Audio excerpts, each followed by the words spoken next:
Welcome to another Goodwin English video lesson. My name is Randy League, and today we're going to practice our English listening skills.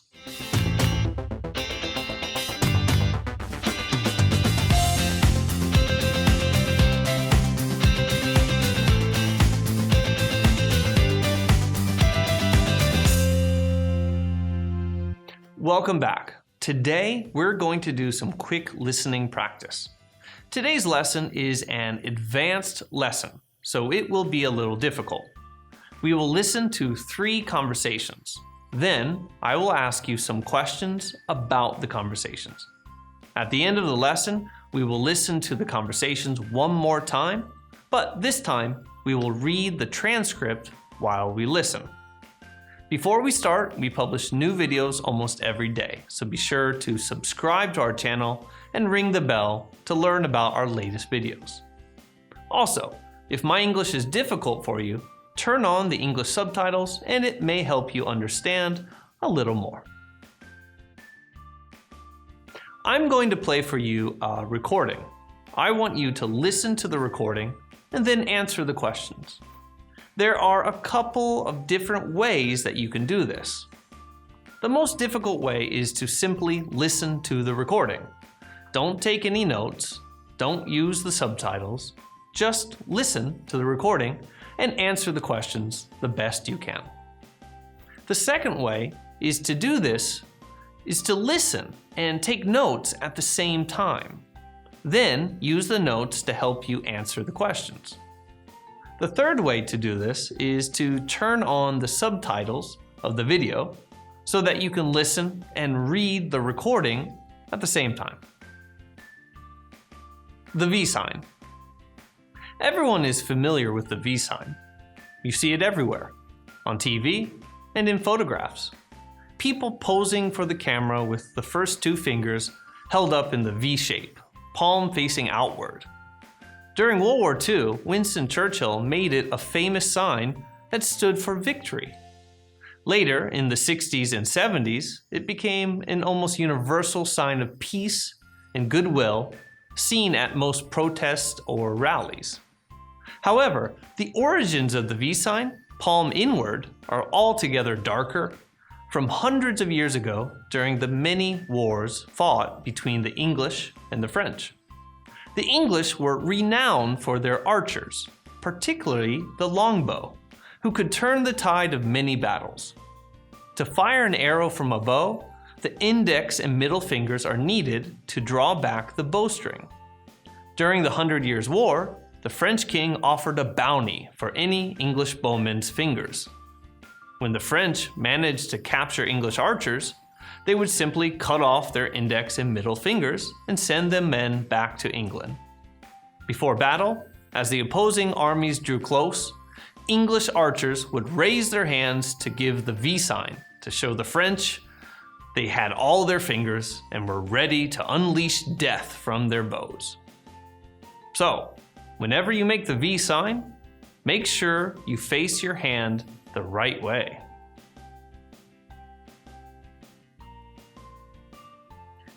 Question 1. When did the V sign, made with the palm inward, first originate? A. During archery contests hundreds of years ago. B. During the early days of photography. C. During the signing of a peace treaty. D. During a time of war centuries ago.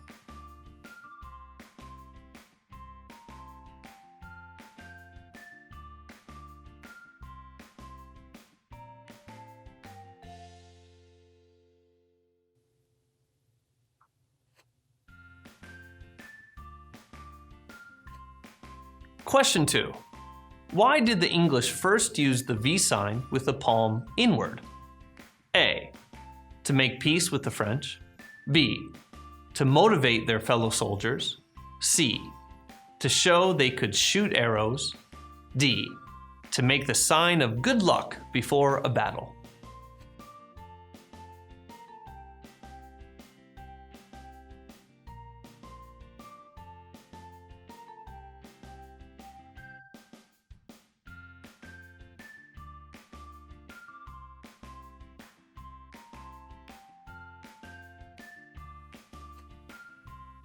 Question 3. In the 60s and 70s, what did the V sign represent? A universal sign of peace and goodwill. B, anger towards an enemy. C, a rude gesture. D, the fight against global warming.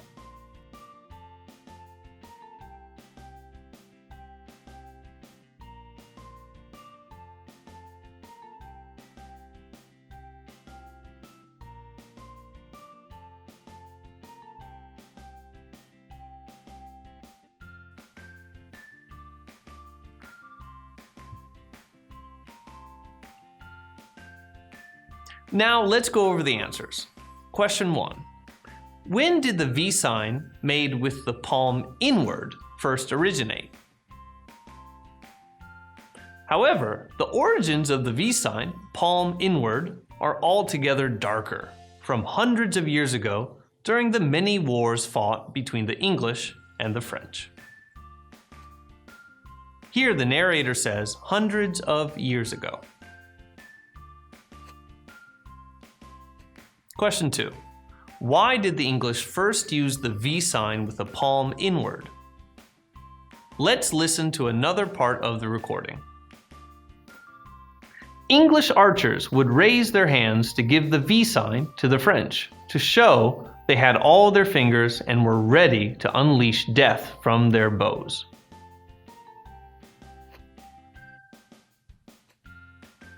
Question 3. In the 60s and 70s, what did the V sign represent? Let's listen to another part of the recording. In the 60s and 70s, it became an almost universal sign of peace and goodwill seen at most protests or rallies. Conversation 2. Mass extinctions of the past.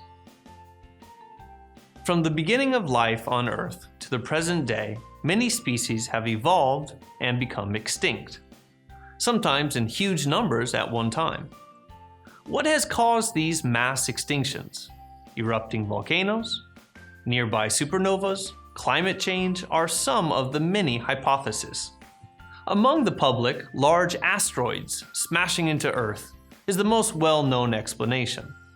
The explosions from these impacts would have destroyed everything around them for hundreds and even thousands of kilometers. But the most catastrophic destruction from past impacts would have come from the resulting dust, which would have been sent high into the atmosphere.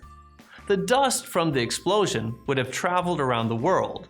As a result, the dust would block much of the sun's heat and energy, causing a global cooling, leaving animal and plant life to perish. We have long known of these dangers, but only recently have we made attempts to find these planet-killing space-traveling rocks. For the first time in history, a species has the technology to prevent its own extinction. But the question now is not if we can stop our own extinction, but if we have the motivation to. Only time will tell.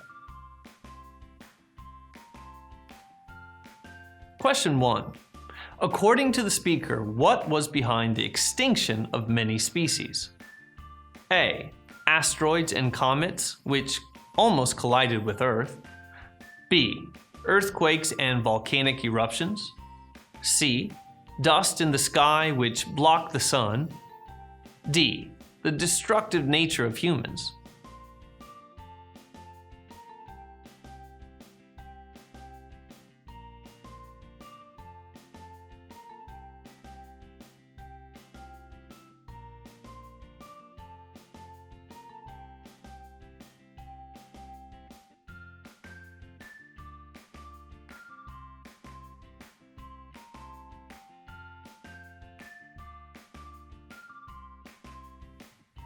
Question 2. What does the speaker imply about humans? A. They lack the motivation to protect themselves. B. They are carefully observing objects in space. C. They are making the best use of technology. D.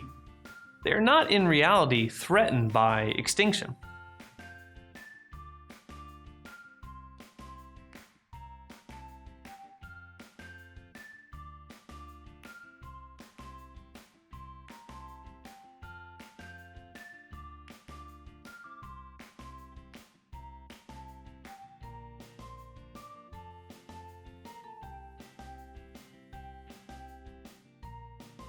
Let's go over the answers. Question 1. According to the speaker, what was behind the extinction of many species? Let's listen to a part of the recording. But the most catastrophic destruction from past impacts would have come from the resulting dust.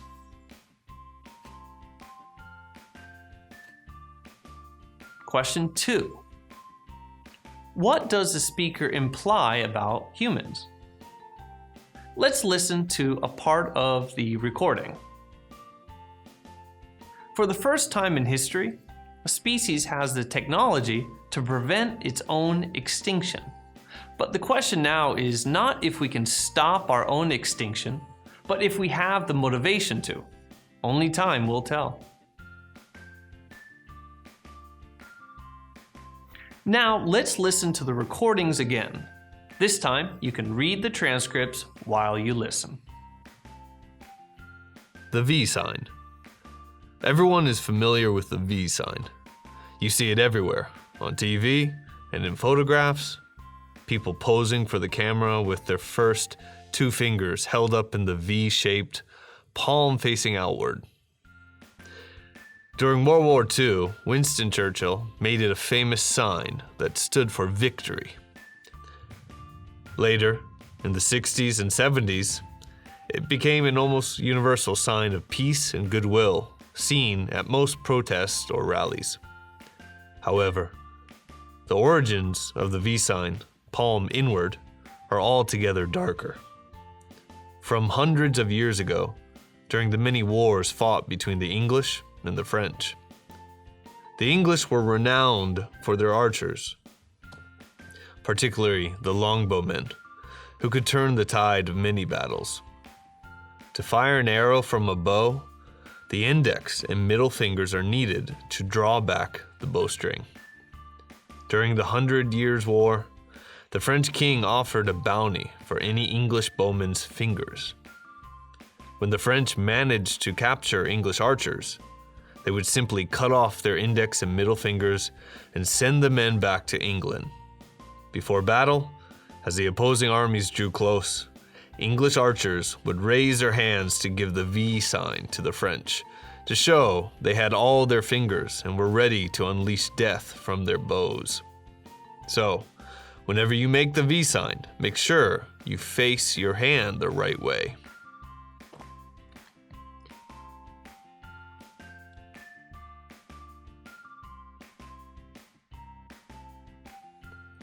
Mass extinctions of the past. From the beginning of life on Earth to the present day, many species have evolved and become extinct, sometimes in huge numbers at one time. What has caused these mass extinctions? Erupting volcanoes, nearby supernovas, climate change are some of the many hypotheses. Among the public, large asteroids smashing into Earth is the most well-known explanation. The explosions from these impacts would have destroyed everything around them for hundreds and even thousands of kilometers. But the most catastrophic destruction from past impacts would have come from the resulting dust, which would have been sent high into the atmosphere. The dust from the explosion would have traveled around the world. As a result, the dust would block much of the sun's heat and energy, causing a global cooling, leaving animal and plant life to perish. We have long known of these dangers, but only recently have we made attempts to find these planet-killing, space-traveling rocks. For the first time in history, a species has the technology to prevent its own extinction. But the question now is not if we can stop our extinction, but if we have the motivation to. Only time will tell.